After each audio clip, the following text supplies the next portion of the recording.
आधार है इस दुनिया में। इस दुनिया के जो श्रेय है, सभी लोग जिस सुख को प्राप्त करना चाहते हैं, उस सुख का वास्तविक आधार है, कारण है धर्म। इसीलिए अगर धर्म हमारे पास होता तब सुख को प्राप्त करने का सभी पदार्थ हमें प्राप्त होते हैं। अगर धर्म हमारे पास नहीं रहता तब सुख साधनों के बीच में रहते हुए भी हम सुख को प्राप्त नहीं कर सकते हैं। इसीलिए एक श्लोक है, सभी लोग, बहुत लोग जानते होंगे, विद्या ददाति विनयम विनयाद् याति पात्रताम पात्रत्वात् धनमाप्नोति धनात् धर्मम ततः सुखम, ऐसा कहा गया है। इस श्लोक का अर्थ क्या है? विद्या ददाति विनयम, जो पढ़ाई हमारे पास है उससे हमें विनय मिलना चाहिए। विनय से जो विनयशाली होता है इस दुनिया में, वो सभी लोगों का आदर का पात्र बनता है। विनयाद् याति पात्रताम, जो अहंकार से रहता है उसको सभी लोग आदर नहीं करते हैं। कदाचित आदर करना पड़ा, अनिवार्य है उसको आदर करना, मन में तो आदर करने की इच्छा नहीं है, फिर भी स्थिति परिस्थितियां ऐसी होती हैं, उस समय में अनिवार्य रूप से उसका आदर करना पड़ेगा। सिर्फ दिखाने में ही, जब अनिवार्य स्थिति होती है तब दिखाने में उसका आदर करते हैं, फिर मन से कभी भी उसका आदर नहीं करते। मन से किसका आदर किया जाता है इस दुनिया में? जो बहुत ही ज्ञान प्राप्त करने पर भी अहंकारी नहीं होता है, विनयशाली होता है, उसका आदर सभी लोग अपने मन से करते हैं। इसलिए यही कहा गया है, विद्या ददाति विनयम विनयाद् याति पात्रताम। जिस व्यक्ति को सभी लोगों का आदर प्राप्त होता है, उसके साथ साथ उसके लिए जो उसके जीवन इत्यादियों के लिए जो चाहिए, जो संपत्ति चाहिए, वो भी अपने आप ही प्राप्त हो जाती है। विनयाद् याति पात्रताम पात्रत्वात् धनमाप्नोति। उसके बाद धन प्राप्त होने के बाद क्या है? धनात् सुखम, ऐसा नहीं कहा गया, धनात् धर्मम ततः सुखम। धन से धर्म, धर्म से सुख। इसीलिए धर्म और धन और सुख, इन दोनों के बीच में धर्म के बारे में कहा गया है, क्योंकि धर्म के बिना सुख नहीं दे सकता है। इसीलिए सबसे आवश्यक सुख साधन क्या है? धर्म ही है। इसीलिए धर्म प्राप्त करने का, धर्म का यानी पुण्य संपादन करने का प्रयत्न हमें अवश्य करना चाहिए। इसीलिए पूर्ण विश्व के जो आधार है धर्म, वो इस देश में सबसे प्रधान माना जाता है। अपने प्राणों से भी वही प्रधान माना जाता है। इसीलिए हमारे देश सबसे श्रेष्ठ देश क्यों है? इस देश में ये जो पूर्ण विश्व का जो आधार है धर्म, ये यहाँ प्रधान माना जाता है। इसीलिए इस देश की इतनी श्रेष्ठता है। बाहर के देशों में और एक बात भी है कि जैसा हमने कहा, कुछ लोग ऐसा प्रश्न करते हैं कि कई देश हैं जहां यहां से भी अधिक संपत्ति है, ऐसा कहते हैं। उन लोगों को सबसे पहला हमारे जो रामायण या तो महाभारत इत्यादि इतिहास ग्रंथ है, उनका अध्ययन करना चाहिए।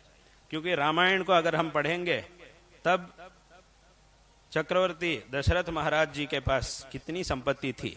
उन्होंने जब पुत्र कामेष्ट याग इत्यादि कर रहे थे तब कितना उन्होंने दान किया, उसके बारे में पूर्ण विवरण हमें रामायण इत्यादियों में मिलता है।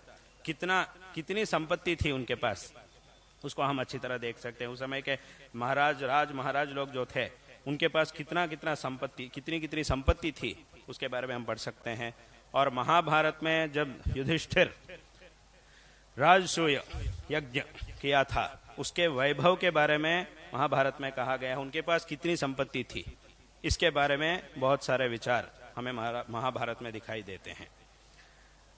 जब इस दुनिया में कई देशों में खाने के लिए रोटी भी नहीं था, उस समय में हमारे देश में बहुत ही संपत्ति थी। अब भी है, अभी भी संपत्ति कम नहीं है, बहुत ही संपत्ति है, लेकिन अच्छे विचार इत्यादियों से उस संपत्ति को प्राप्त करने का प्रयास होना चाहिए। अब वो नहीं हो रहा है। इसीलिए संपत्ति पहला भी संपत्ति थी, अभी भी संपत्ति है। इस संपत्ति के कारण ही कई देशों से लोग यहाँ तक ढूंढकर, कई समंदरों को पार करके बड़ी मेहनत से बहुत लोग यहाँ आए हैं। यहाँ सभी लोग जब आए थे उन सबको यहाँ से पूर्ण पेट भर भोजन खिलाया गया था, उनका पोषण यहाँ से किया गया था और उन्होंने यहाँ से अपने अपने देश के लिए संपत्ति लेके गए थे। यहाँ से ही वे लोग संपत्ति को लेके गए थे। इतनी संपत्ति थी हमारे देश में।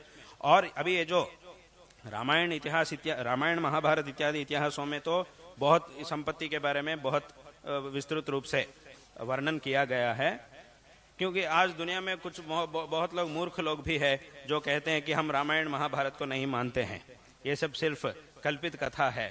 ऐसा कहने वाले बहुत सारे मूर्ख लोग हैं।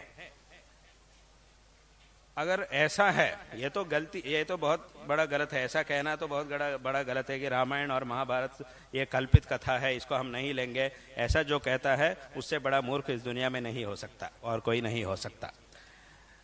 परंतु अगर ऐसे लोग हैं, वे भी विचार करके जान सकते हैं कि हमारे भारत के इतिहास जो है, इतिहास में कई महाराजों का साम्राज्य थे। जैसे कि विजयनगर साम्राज्य कहते हैं, दक्षिण भारत में विजयनगर साम्राज्य है। और कई देश के कई जगहों में कई साम्राज्य थे। उन साम्राज्यों में बड़े बड़े महाराज थे, वे कितनी उदारता से लोगों को दान करते थे, उनके पास कितनी संपत्ति रहती थी। इन सभी बातों को हम इतिहास के पन्नों से जान सकते हैं। इसीलिए यहाँ बहुत सारी संपत्ति है, संपत्ति यहाँ बहुत कुछ है। इसीलिए ये यहाँ से बाहर संपत्ति अधिक है ऐसा कोई भी नहीं सोचना चाहिए।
இருக்காது வாங்கல இப்போ அது கொண்டு வரல அப்ப அப்புறம்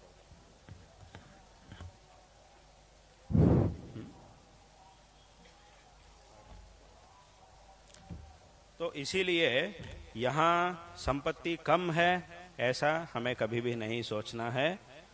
यहाँ संपत्ति बहुत है। यहाँ से संपत्ति को लेके जाके इस दुनिया में कई देश अभी संपन्न देश हो गए हैं। इसीलिए इस बात को हमें अच्छी तरह जानना चाहिए। और एक बात ये भी है कि यहाँ धन संपत्ति और अन्न संपत्ति और ज्ञान की संपत्ति सब कुछ है यहाँ। इसीलिए ऐसे देश में ये बहुत, भारत देश जो है ये बहुत ही संपन्न देश है। इसीलिए इस पवित्र भारत देश में जन्म लेना हम सबको सौभाग्य की बात है। इसीलिए इस बात को अच्छी तरह जानकर सभी लोगों को, हमारे पूर्वजों ने जिस मार्ग में गए थे, जिस धर्म को इस देश में प्रधान माना जाता है, ऐसे धर्म का आचरण करते हुए सभी लोगों को अपने जीवन में पुण्य प्राप्त करना चाहिए, इस जीवन को सार्थक बनाना चाहिए। ये कर्म भूमि है, ज्ञान भूमि है। स्वयं भगवान भी जब धर्म का उद्धार के लिए अवतार करते हैं तब इसी देश में अवतार करते हैं। अपने अवतार से इस देश को पवित्रित करते हैं और इस देश में कई सारे पुण्य नदियां हैं, जितना भी हम इस देश के बारे में कहें वो कम ही होता है। जैसे कि अभी पुराणों में भी, कई सारे पुराणों में भी भारत देश की महानता के बारे में वर्णित किया गया है। देवी भागवत इत्यादि पुराणों में कई श्लोक हैं जिनमें भारत देश के की प्रशंसा विस्तृत रूप से की गई है। इसीलिए ऐसे देश में जन्म लेना बहुत बड़ा सौभाग्य है। भगवान ने इस दुनिया का, इस पूर्ण विश्व की सृष्टि भगवान ने की थी। इस पूर्ण विश्व की सृष्टि करके सभी लोगों को, सभी जीवात्माओं को अपने अपने कर्मों के अनुसार जन्म देकर भगवान ने इस विश्व की सृष्टि की थी। वास्तविक रूप में भगवान निर्गुण है, निराकार है। फिर भी जो अनादि काल से माया, जिसको हम प्रकृति कहते हैं, मूल प्रकृति कहते हैं, अविद्या कहते हैं और माया भी कहते हैं, इसीलिए भगवान जो माया है इसको अपने वश में करके, वो जो माया है वो सदैव भगवान के वश में ही होती है। भगवान ये जो त्रिगुणात्मक माया कहते हैं, यहाँ 3 गुण होते हैं। एक है सत्वगुण, दूसरा है रजोगुण और तीसरा है तमोगुण। इन 3 गुणों को लेकर ये त्रिगुणात्मक माया जो है, इसको लेकर भगवान इस दुनिया को पैदा करते हैं। और इस दुनिया में भी स्थूल, सूक्ष्म और कारण, ऐसा 3 पदार्थ हैं। कारण मतलब ये जो प्रकृति जो है, ये भी यही सबका कारण है, मूल प्रकृति माया। और इससे सूक्ष्म प्रपंच की सृष्टि होती है। सूक्ष्म प्रपंच यानी हमारे जो इंद्रिय इत्यादि जो है उसको सूक्ष्म कहते हैं। और स्थूल प्रपंच यानी ये जो सभी 5 भौतिक प्रपंच को जिसको हम देख रहे हैं, यही स्थूल प्रपंच है। मतलब स्थूल, इसका अर्थ है कि हमारे इंद्रियों से हम उसको देख सकते हैं। साधारण रूप से इसका अर्थ ऐसा है कि स्थूल शब्द का अर्थ यह है कि जिसको हम हमारे इंद्रियों से देख सकते हैं, व्यवहार कर सकते हैं, देख सकते हैं, इसको स्थूल कहते हैं। सूक्ष्म शब्द का अर्थ सरल रूप से ऐसा कहा जा सकता है कि जिसको हम इंद्रियों से नहीं देख सकते हैं, लेकिन उसका काम तो हो रहा है, उससे हम काम कर रहे हैं, सभी काम, सभी व्यवहार उससे हो रहा है, फिर भी हम उसको देख नहीं सकते हैं, इसीलिए उसको सूक्ष्म कहते हैं। जिसको तो हम स्पष्ट रूप से देख सकते हैं उसको तो स्थूल कहते हैं। स्थूल मतलब यहाँ मोटा ऐसा अर्थ नहीं है, मोटा होना ये उसका अर्थ नहीं है। स्थूल शब्द का अर्थ यह है कि जो हमें दिखाई देता है, स्पष्ट रूप से हमें दिखाई देता है, उसको स्थूल कहते हैं। सूक्ष्म मतलब जो नहीं दिखाई देता है परंतु स्थूल का भी मूल है, वो जिससे यह स्थूल प्रपंच उत्पन्न हुआ है, उसका जो मूल है, उसका जो कारण है, वो सूक्ष्म प्रपंच है, सूक्ष्म है। और उसका भी कारण है कारण, मूल कारण, इसलिए उसको मूल कारण कहते हैं। इसीलिए भगवान ने इस प्रकार में इस प्रपंच की सृष्टि की थी और इस प्रपंच में हर एक व्यक्ति के कर्माओं के अनुसार भगवान ने सभी लोगों को अपने अपने जन्म भगवान ने सभी लोगों को दिया था। इसीलिए जो कर्म हमसे पहले किए गए हैं उनके अनुसार हमें शरीर की प्राप्ति होती है। और भगवान ने यहाँ और एक बात भी है कि भगवान ने इस विश्व की सृष्टि की थी और जैसा भी अभी कहा गया, हर एक जीवात्मा के कर्म के अनुसार एक एक को एक एक तरह का जन्म शरीर को भगवान ने दिया और हर एक जीवात्मा को अपने अपने शरीर में जीवन बिताने का एक विधान होता है, उसके अनुसार भगवान ने इस प्रकृति को बनाया। इसीलिए जब हम देखते हैं मनुष्यों का जो जीवन के विधान है वो एक तरह का होता है, जंगल में जो जानवर होते हैं उनके जीवन का विधान एक प्रकार का होता है, और पानी के अंदर जो मछली इत्यादि जानवर हैं उनके जीवन के विधान एक प्रकार का होता है। जीवन तो सभी प्राणियों में है, मनुष्य इंसान हो या जानवर हो, सभी लोगों का भी जीवन जीवन ही है, परंतु जीवन के जो विधान है वो तो अलग अलग होता है। परंतु हर एक प्राणी के लिए अपने जीवन के विधान के अनुसार भगवान ने इस प्रपंच की सृष्टि की थी।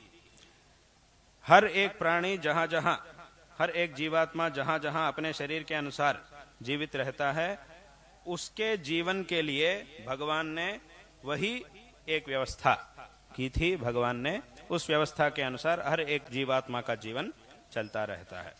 और भगवान ने सृष्टि किया, हर एक प्राणी को अपने अपने कर्मों के अनुसार जन्म दिया, शरीर को दिया, और उस शरीर में एक बुद्धि को भी भगवान ने दिया। क्या सच, क्या अच्छा है, क्या बुरा है, इसे जानने के लिए एक बुद्धि को भी भगवान ने दिया। और शरीर में एक शक्ति भी है हमारे शरीर में, और हमें क्या करना है, क्या नहीं करना है, कहाँ जाना है, कहाँ नहीं जाना है, क्या क्या काम अच्छे हैं, क्या बुरा काम है, इन विचारों को भगवान ने शास्त्रों में उपदेश किया। कैसा जीवित रहना है, कैसा रहना है, इनके बारे में भगवान ने उपदेश किया। अब उसके अनुसार जीवन बिताना हर एक व्यक्ति का कर्तव्य है। और इसमें भी जो जानवर है उनको तो हम समझा नहीं सकते हैं कि क्या अच्छा है, क्या बुरा है, किस मार्ग में जाना है, क्या नहीं करना है, उसको तो हम समझा नहीं सकते हैं जानवरों को। इन बातों को, जो शास्त्रों में जो विचार है, इस जन्म की सार्थकता के लिए जो विचार कहे गए हैं, इनको तो हम समझा भी नहीं सकते हैं जानवरों को। इसीलिए अंत में मनुष्य जो है यही सबसे श्रेष्ठ कहा जाता है। इस पूर्ण विश्व में सबसे श्रेष्ठ सृष्टि किसकी है? जो मनुष्य है उसकी सृष्टि जो है, उसके शरीर जो है, ये सबसे श्रेष्ठ है। इसीलिए भगवान ने मनुष्य को ऐसा बनाया जो धर्म का आचरण ठीक से करके इस जीवन को सार्थक बना सकता है। यहां एक विचार वेद में है, जब भगवान ने, जब परमात्मा, सबसे पहले परमात्मा ने सृष्टिकर्ता ब्रह्मा की सृष्टि की थी, जिन्हें हम सृष्टिकर्ता ब्रह्मा कहते हैं, चतुर्मुख ब्रह्मा कहते हैं, जिनके बारे में पुराणों में कई विचार कहे जाते हैं। चतुर्मुख ब्रह्मा, उनकी सृष्टि सबसे पहला की गई थी। इसीलिए इस विषय को ही उपनिषद में कहते हैं, उपनिषद में कहा गया है ये बात, यो ब्रह्मांडं विदधाति पूर्वम यो वै वेदांश्च प्रहिणोति तस्मै, ऐसा परमात्मा के बारे में कहा गया है। इसका अर्थ क्या है?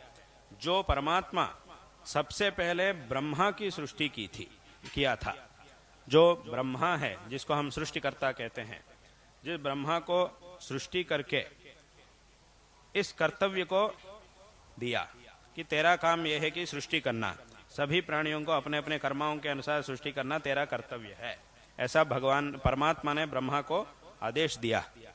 और ब्रह्मा को पहला समझ में नहीं आया कि ये तो बहुत बड़ा काम है, ये तो बहुत विस्तृत काम है।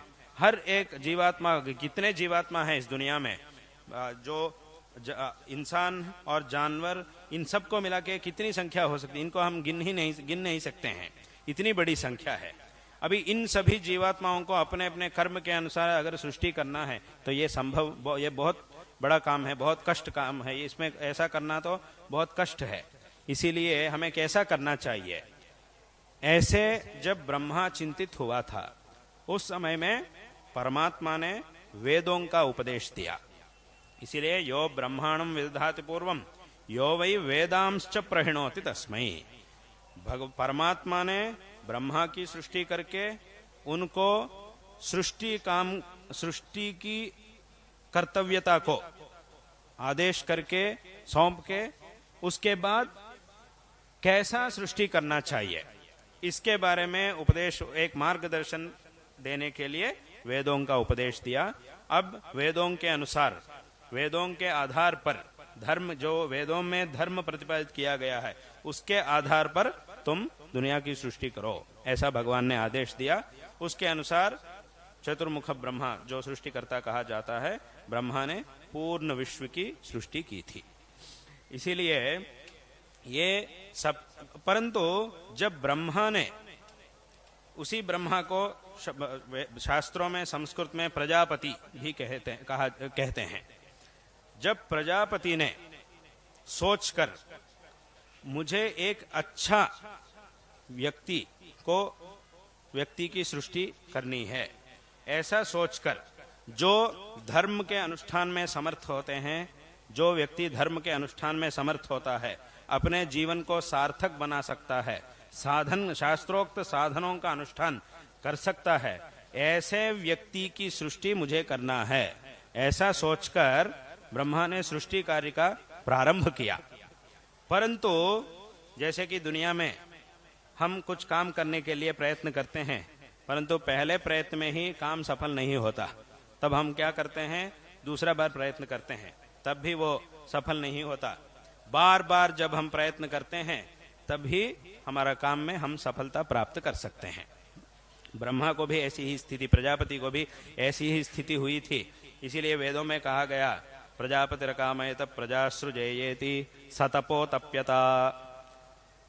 प्रजापति यानी ब्रह्मा ने सृष्टि करने का संकल्प करके सबसे पहला तप का अनुष्ठान किया, कुछ समय तक तप का अनुष्ठान करके, तप करके बाद में सृष्टि का काम प्रारंभ किया। परंतु पहली बार जब ब्रह्मा ने प्रयत्न किया, उस समय में जिस सृष्टि को ब्रह्मा चाहते थे ऐसी सृष्टि नहीं हुई थी। पहले के प्रयत्न जो है उसमें किसकी सृष्टि हुई थी, सर्पान सृजता, जो सांप है उनकी सृष्टि सबसे पहला हुई थी। परंतु ब्रह्मा ने देखा ये जो सांप है ये तो धर्म का अनुष्ठान के लिए समर्थ ही नहीं है, असमर्थ है, उनको ये तो इसके शरीर जो है मैंने जैसा चाह रहा था ऐसी सृष्टि नहीं हुई है, इसलिए मेरा जो पहला प्रयत्न जो है ये विफल हो गया, तो मुझे क्या करना है, सद्वितीय मतप्यता। दूसरी बार उन्होंने तप किया, परंतु दूसरी बार कुछ समय तक तप करके सृष्टि की, परंतु दूसरी सृष्टि में भी जिस सृष्टि को ब्रह्मा जी चाहते थे उसकी ऐसी सृष्टि नहीं हुई थी। परंतु दूसरी सृष्टि में किनकी सृष्टि हुई थी, दूसरे प्रयत्न में किनकी सृष्टि हुई थी, सवयागस्य सृजता, जो पंछियां हैं उनकी सृष्टि हुई थी। तो भगवान ब्रह्मा ने देखा यह भी ठीक नहीं है, ऐसे जो अभी जिसकी सृष्टि हुई है, जो पंछी है, उसको भी अपने जीवन में धार्मिक साधना करके अपने जीवन को सार्थक बनाने में सामर्थ्य नहीं है, इसलिए मेरा मन में जो था, मेरे उद्देश्य जो था, उसके अनुसार सृष्टि नहीं हुई है। तब क्या करना है, पुनः उन्होंने सृष्टि किया और एक बार सतृतीय मतप्यता, तीसरी बार उन्होंने फिर से तप किया। उसके बाद तीसरा जो प्रयत्न था, उस प्रयत्न में मनुष्यों की सृष्टि हुई है। ततो वै स प्रजा असृजता, तीसरे प्रयत्न में ब्रह्मा ने सभी मनुष्यों की सृष्टि की थी, ऐसा वेदों में कहा गया है। इसीलिए इससे हमें क्या जानना चाहिए, 3 बार प्रयत्न करके स्वयं सृष्टिकर्ता जो है, जिनके गुरु है स्वयं परमात्मा, परमात्मा से जो ज्ञान प्राप्त किया, वेदों का उपदेश प्राप्त किया ब्रह्मा, चतुर्मुख सृष्टिकर्ता ब्रह्मा, उन्होंने भी 3 बार प्रयत्न करने के बाद ही मनुष्यों की सृष्टि की थी। तो इससे क्या साबित होता है, मनुष्यों का जो जन्म, जो मनुष्य शरीर जो है, मनुष्य जन्म जो है, ये इतना श्रेष्ठ है, क्योंकि दुनिया में जो सबसे श्रेष्ठ काम होता है वो एक ही प्रयत्न में नहीं होता है। कदाचित जो बहुत ही भाग्यवान होते हैं उनको पहले प्रयत्न में ही सफल कदाचित हो सकता है, उनको भी सदैव नहीं हो सकता है, कदाचित उसके एक ही प्रयत्न में उसका काम सफल हो सकता है, परंतु हर एक व्यक्ति को नहीं हो सकता है। अच्छा काम करने के लिए बार बार प्रयत्न करना पड़ेगा। इसीलिए यहां भी स्वयं ब्रह्मा ने 3 बार प्रयत्न करके जो गलत काम है दुनिया में वो एक ही प्रयत्न, पहला प्रयत्न में ही हो जाता है। जो अच्छा काम है उसको करने में ही हमारे अधिक सामर्थ्य की अपेक्षा होती है, अधिक प्रयत्न की अपेक्षा होती है। जो बुरा काम है वो बहुत ही आसानी से हो जाता है, बहुत आसान है वो। इसीलिए 3 बार अगर ब्रह्मा को भी प्रयत्न करना पड़ा, 3 बार जब ब्रह्मा को भी प्रयत्न करना पड़ा, तब उससे ये निश्चित होता है कि ये जो मनुष्य शरीर जो है ये सबसे श्रेष्ठ है। इसीलिए ऐसा शरीर हमें प्राप्त हुआ है। और इसकी श्रेष्ठता का क्या कारण है? इसकी श्रेष्ठता का कारण यही है कि इस शरीर में हम धार्मिक आचरण, धार्मिक साधन कर सकते हैं। धार्मिक साधन के लिए पूर्ण रूप से ये जो शरीर है ये योग्य है। इसीलिए इस शरीर में हम धार्मिक साधन कर सकते हैं, इससे इस जन्म को हम सार्थक बना सकते हैं। इसीलिए ऐसे पवित्र देश में, इस धरती में ऐसे श्रेष्ठ मनुष्य जन्म जब हमें प्राप्त हुआ है, तब हम सबका कर्तव्य ये होता है कि धर्म का आचरण करना और इस जीवन को सार्थक बनाना। और ये जो भगवान की जो सृष्टि है विस्तृत, बहुत ही आश्चर्य करता है, हमें आश्चर्य होता है इस सृष्टि को अगर हम देखेंगे। ऐसे विस्तृत सृष्टि जो है, अब तक इस पूर्ण विशाल सृष्टि में कितने पदार्थ है, क्या क्या है, इसको जानने के लिए हमारी बुद्धि पर्याप्त नहीं है। अभी भी मनुष्य बहुत जानने का प्रयत्न कर रहा है। अब तक मतलब यहाँ एक बात ऐसा है कि पूर्ण विश्व जो है उसके बारे में तो छोड़ दीजिए, अभी ये जो धरती जो है इसके अंदर क्या क्या है इसको जानने में ही अब हम बहुत पीछे हैं। लोग, मनुष्य जान ही नहीं सकता है इसके अंदर क्या है, अभी धरती में क्या क्या है इसके बारे में ही अब तक हमें जानने में सामर्थ्य नहीं प्राप्त हुआ है। जब सिर्फ एक धरती, ये दुनिया तो इतना विशाल है, इतना विशाल दुनिया में एक भाग है ये धरती, ये भूमंडल जो है ये एक छोटा सा भाग है। अगर हम ऐसा देखेंगे तो बहुत बड़ा दिखाई देता है ये भूमंडल, लेकिन पूर्ण विश्व के अंदर इसको अगर हम देखने का प्रयत्न करेंगे बहुत छोटा है। ये जो बहुत छोटा जो भूमंडल है इसके अंदर क्या क्या है इसको ही जानने के लिए मनुष्य के पास सामर्थ्य नहीं है। ऐसी स्थिति है मनुष्यों की। इसीलिए तो पूर्ण विश्व का जो तत्व है इसके अंदर क्या क्या है इसको जानना तो बहुत मुश्किल की बात है। इसीलिए भगवान की जो सृष्टि है ये इतने सारे रहस्यों से भरा हुआ है। इसीलिए इसको जानने का प्रयत्न, मतलब इसकी महत्व को, इसकी महानता को जानने का प्रयत्न हम सबको करना है। और इस सृष्टि के अंदर हमारा क्या कर्तव्य है। सबसे श्रेष्ठ जन्म मनुष्य शरीर जब हमें प्राप्त हुआ है, इस शरीर में हमारा क्या क्या कर्तव्य है इनके बारे में हमें अवश्य जानना चाहिए। जानकर उसके अनुसार हमारे जीवन को बिताकर, आध्यात्मिक साधनाओं के साथ हमारे जीवन को बिताकर इस जीवन को सार्थक बनाना चाहिए। ऐसा हम इस संदर्भ में सभी लोगों से कहना चाहते हैं। और इस जीवन के क्या क्या कर्तव्य है, किस प्रकार से हम इस जीवन को सार्थक बना सकते हैं इत्यादि विचारों को हम बाद में कहेंगे। बाद में इन विचारों के बारे में बाद में जान सकते हैं, बाद में हम कहेंगे। ये भारत देश, हम आज इतना कहना चाहते हैं कि ये जो भारत, पूर्ण विश्व में ये जो भारत देश है ये सबसे श्रेष्ठ देश है। इसीलिए यहाँ हमें जन्म प्राप्त हुआ है, इससे हमें गर्व होना चाहिए। हम कई लोग हमारे पास आते हैं जो पढ़ाई करते हैं, वे हमारे पास आते हैं, पढ़ाई करके नौकरी में जाने वाले हैं। ऐसे लोग हमारे पास आते हैं, कहते हैं कि गुरुजी हम यहाँ से विदेश जा रहे हैं पढ़ाई के लिए या तो नौकरी के लिए हम विदेश जा रहे हैं, ऐसा लोग कहते हैं। इसीलिए हमें वहाँ जाने के बाद हमारी पढ़ाई और नौकरी सब कुछ अच्छे तरह हो जाए, इसके लिए आप हमें आशीर्वाद दीजिए। ऐसा आशीर्वाद के लिए हमारे पास बहुत लोग आते हैं।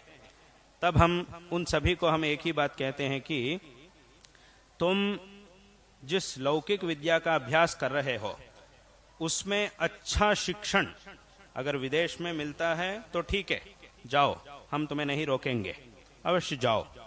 जाने के बाद कुछ समय तक ऐसे भी लोग करते हैं कि कुछ समय तक वहीं नौकरी करते हैं, क्योंकि उनकी मानना ऐसा है कि वहाँ नौकरी करने से अच्छा अनुभव मिलता है, अच्छा अनुभव भी मिलता है, उसके साथ साथ कमाई भी अच्छी तरह होती है। ऐसा लोग जानते हैं, वो सच है, ठीक है। लेकिन हम सभी लोगों से यही कहते हैं कि ऐसे जो भी हमारे पास आते हैं उन सब से हम यही कहते हैं कि वहाँ जाओ, अच्छी तरह पढ़ाई करो। हमारे देश, वहाँ जाने के बाद हमारे देश का नाम बर्बाद नहीं करना चाहिए, क्योंकि अगर तुम वहाँ जाने के बाद अच्छी तरह पढ़ाई नहीं किया तब सभी लोग कहेंगे कि तेरा नाम नहीं, कोई नहीं कहेंगे, ये तुम जिस देश से वहाँ गया उस देश का नाम लेंगे, ये उस देश का है ये आदमी, ऐसा कहकर निंदा करेंगे। इसीलिए ऐसा निंदा करने का अवकाश उनको तुम्हें नहीं देना चाहिए। जाओ, अच्छी चाल से अच्छी तरह पढ़ाई करो और नौकरी भी अच्छी तरह करो, अच्छी मेहनत से नौकरी करो और कुछ समय तक वहां रहकर वापस यही आना चाहिए, यही आओ, वापस यहाँ आना चाहिए। यहाँ आने के बाद जो तेरा प्रयत्न, तेरी सेवा, सब कुछ इस देश के लिए होना चाहिए। यहाँ आने के बाद इस देश की सेवा भी तुम कर सकते हो, समाज की सेवा भी तुम कर सकते हो और इस देश में रहकर शास्त्रों में जो साधना कही गई है उस साधना को भी तुम अच्छी तरह कर सकते हो। बाहर भी तुम साधना कर सकते हो, वहां जाने के बाद साधना को छोड़ना नहीं चाहिए, वहां भी करना है, लेकिन उससे भी अधिक फल वहां करने से, जैसे कि एक साधारण जगह में जब हम अनुष्ठान करते हैं उससे हमें जितना पुण्य मिलता है उससे भी अधिक प्रतिशत हमें एक पुण्य क्षेत्र में जब हम अनुष्ठान करते हैं हमें अधिक फल हमें उस जगह में अनुष्ठान करने से प्राप्त होता है। क्योंकि अनुष्ठान के लिए, धार्मिक साधना, अनुष्ठान इत्यादियों के लिए देश, काल और निमित्त, इन तीनों की अपेक्षा होती है। उस कुछ विशेष निमित्त, शास्त्रोक्त विशेष निमित्त जब प्राप्त होते हैं और शास्त्र में जिन जगहों के बारे में बहुत ही प्रशंसा की गई है, ऐसे पवित्र जगहों में और जो पर्व काल कहा जाता है, ऐसे पवित्र काल में जो साधना अनुष्ठान किया जाता है उसका फल अधिक है। इसीलिए बाहर भी तुम साधना कर सकते हो, लेकिन वहां से भी यहां आके अगर हम आध्यात्मिक साधना को करेंगे उससे आध्यात्मिक मार्ग में भी हमें अच्छी प्रगति मिलती है और हमसे एक अच्छी सेवा इस देश को भी प्राप्त होती है। इसीलिए वहां जाके फिर वापस यही आना चाहिए, ऐसा हम बहुत लोगों से कहते हैं, बहुत लोग ऐसा करते भी है। इसीलिए ये जो देश है, इसकी जो संस्कृति है, इसे हमें कभी नहीं भूलना चाहिए, इसे हमें बहुत ही गर्व होना चाहिए।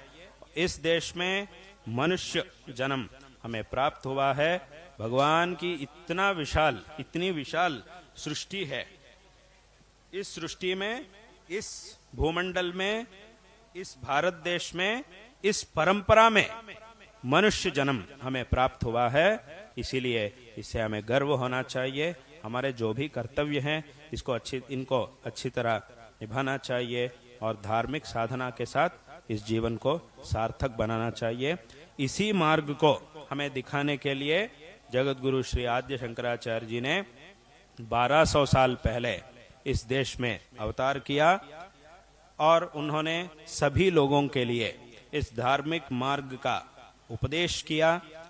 जो गलत रास्ते में जा रहे थे उन सबको ठीक मार्ग का उपदेश करके ठीक मार्ग में उन सबको शंकराचार्य जी ने लाए थे। उनके कारण से ही आज इस विश्व में, हमारे देश में ये जो धर्म है, सनातन वैदिक परंपरा, ये जो सनातन हिंदू धर्म जो है, ये आज भी जीवित है। इसका कारण है जगत गुरु श्री आद्य शंकराचार्य जी है। इसीलिए उन्होंने जिस मार्ग का उपदेश हमें दिया, इस जीवन को सार्थक बनाने का जिस मार्ग का उपदेश उन्होंने हमें दिया, उसको अच्छी तरह समझकर उसके अनुसार इस जीवन में आध्यात्मिक साधना को महत्वपूर्ण मानकर उसका आचरण करके इस जीवन को सार्थक बनाना चाहिए, ऐसा हम इस संदर्भ में कहना चाहते हैं। और इस संदर्भ में जो आस्तिक महाजन यहाँ उपस्थित हैं, यहाँ आए हैं, आप सबको भी हम नारायण स्मरण पूर्वक आशीर्वाद देते हैं। शारदा चंद्रमौळीश्वरों की कृपा और हमारे परम पूज्य गुरुदेव जगत गुरु श्री श्री भारती तीर्थ जी महाराज की असीम कृपा से आप सबको सभी प्रकार के श्रेय प्राप्त होवे, ऐसा हम सबको आशीर्वाद देकर इस भाषण को यहाँ विराम देते हैं। हर नमः पार्वती पतये, हर हर महादेव।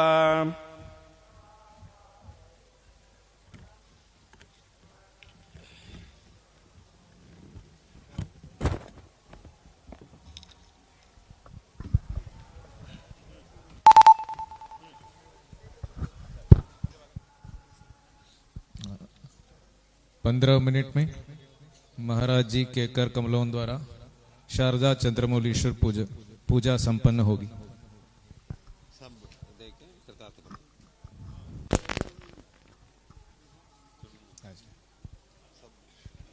सभी लोग पूजा को देखकर कृतार्थ हुए।